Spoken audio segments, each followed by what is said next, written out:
So in the question given over here, we will be going over the additional information.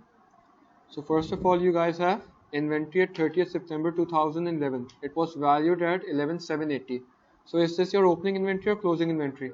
Closing inventory. Why? Because it's at the ending of the period. So write it down. Closing inventory. Fair enough. Moving on to point 2. The point 2 says cost of carriage from suppliers was 500. The remainder of the cost related to the delivery of the goods to customer. Now the thing is, let's say you operate a business, right? You guys operate a business of clothes. Now, if you buy the cloth from the supplier, guys will have to pay the supplier delivery fee, right? For example, if he is supplying you with 5,000 worth of cloth, he might be charging you 200 delivery fee. So if the supplier charges you delivery fee, that is your carriage inwards. That is your carriage inwards which you add on to your purchases. So for example, if you guys bought cloth worth 5,000 and you guys paid 200 delivery, so what was the total cost of the purchase to you guys? It was 5,200, right? So that's why it says the cost of carriage from suppliers was 500. This means in number, look at number 6. It says that carriage was 1,700. So out of 1,700 carriage, it means 500 is your carriage inwards. Now if you were to subtract 500 from 1,700, you would get 1,200. Now that 1,200 is your carriage outwards. Now for example, you're selling cloth, right? You're selling clothes, right? So you guys don't charge a delivery fee. But do you guys incur a delivery fee? Yes, right? So that delivery fee, when you sell the goods to the customers, that delivery fee is called carriage outwards. So 1,700 minus 500 would give you the amount of 1,200. So that is your carriage outwards. Moving on to number 3. At 30th September 2011, heating expense 375 were accrued. Accrued means that you are yet to pay this amount. You have not yet paid it. So will we add this amount or subtract? Exactly, we will be adding this amount. So this is our heating expenses. So where is our heating expenses? Light and heat. It's number 8. It's number 8. So guys will add 375 to it, right?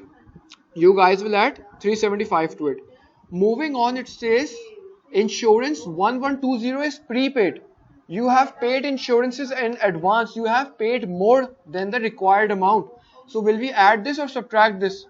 We will be subtracting this. So insurance is on number 7. So what we will do, we will be subtracting. What is the amount? 1120. We are done with the first 3 additional informations. Moving on, it says 7% bank loan was received on 1st April 2011. Interest is payable on each anniversary of the loan. Anniversary is basically year to year. It means annum. Just another way to say it's charged on annually basis. So first of all, what was the bank loan that was given to us? It was 20,000. What was the loan amount? Now what is the 7% of 20,000? Calculate it. So the amount that would be getting is 1,400. But look at the question. It says that we got the loan at 30th September. We got the loan on 1st April. We got the loan on 1st April. So January, February, March, April, May, June, July, August, September. So for how many months did you guys use the loan?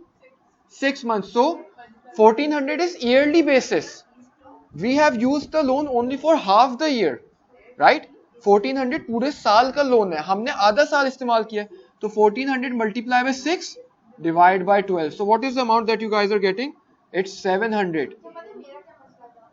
So now just write over here that, and so now make any note over here that in your expenses you guys would include interest expense, which is how much?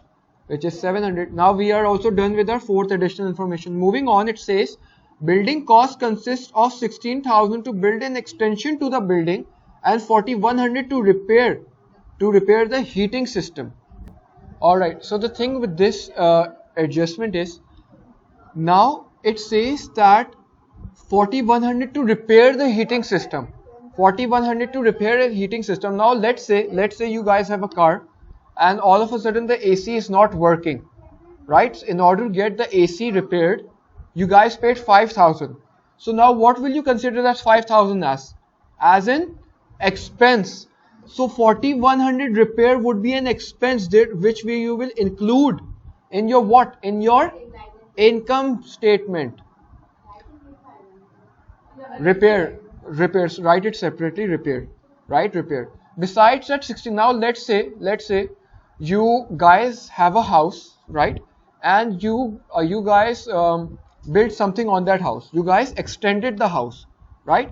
Do you guys think that the value of the house will now increase as well? So this 16,000 you will add to the cost, because the cost of land and building has now increased.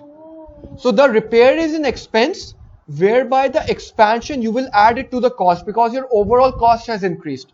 So you will write 4,100 in your expenses, which is building repairs. All right. Moving on to our sixth adjustment, says depreciation is charged on computer equipment at the rate 30% per annum using diminishing method, right?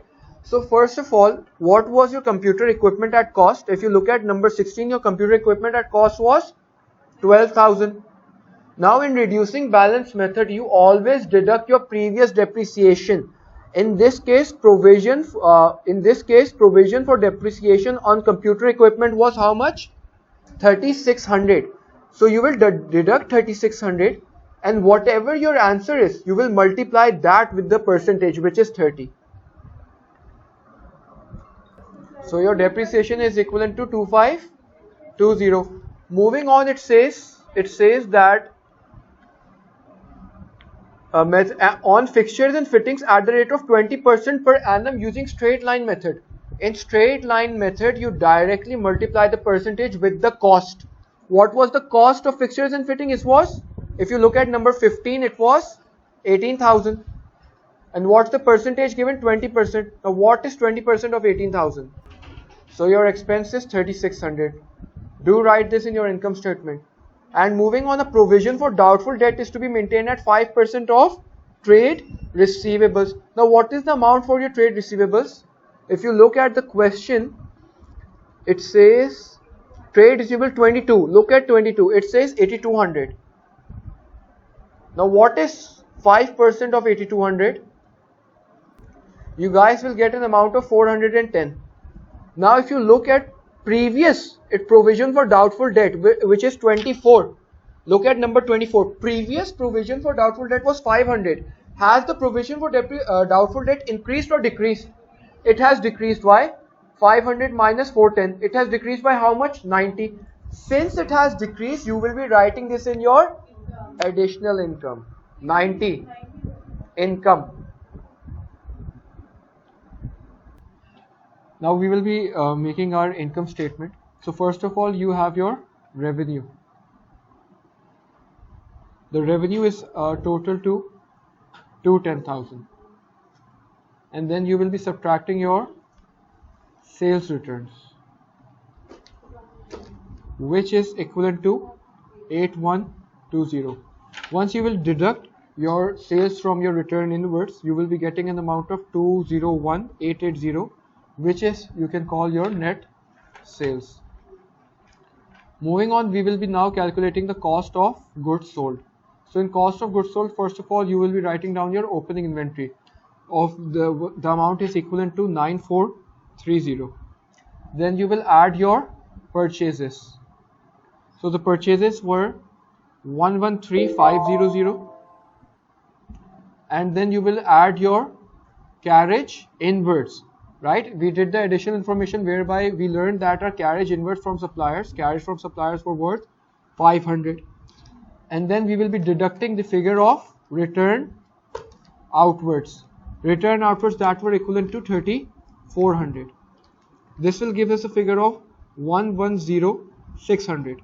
And then lastly, we will be deducting our closing inventory, which was given in our additional information, which is equivalent to 11780.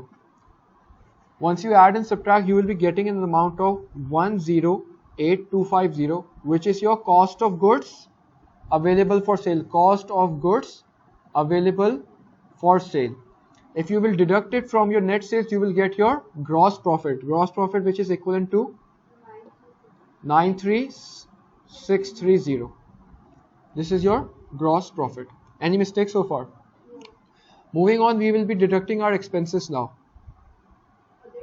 So first of all, we have carriage outwards. So in the trial balance, we were given an amount of 1700, out of which 500 was our carriage inwards. In expenses, we only write our carriage outwards. So 1700 minus 500, we will get a figure of 1200. Then you have insurance.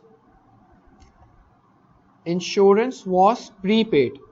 So 5600 minus 1120, because this amount was prepaid. So the amount for the year would be 4580. Then we have light and heat. Light and heat, which is 6300 given in our statement, and we will be adding 375 because this was accrued. We are still yet to pay this amount. Then we have staff wages. Staff wages we'll write as it is, which is 27,000. Then we have advertising. Alright, we made a calculation mistake whereby 5600 minus 1120 is 4480. Alright, now we will be moving on with our question. We will be writing, after staff wages, we will be writing down the cost of expenses, which is advertising, which is equivalent to 10,600. Moving on, we have our general expenses. General expenses are equivalent to 15,850. Then we have our building repairs, which was given in our additional information. Building repair is equivalent to 4,100. Moving on, we have depreciation. We already calculated depreciation on fixtures. So depreciation on fixtures was 3,600, whereby depreciation on our computer was 2,520. And then we have our loan interest. We already calculated our loan interest, which was 20,000 multiplied by 7%. 20,000 multiplied by 7% and multiply this amount by 6 upon 12. Why? Because we were using it for only half the month. So that's 700. Once you will add all your expenses, it will be equivalent to, which is equivalent to 76,725. Right? Subtract this from your gross profit, which is equivalent to 16,905.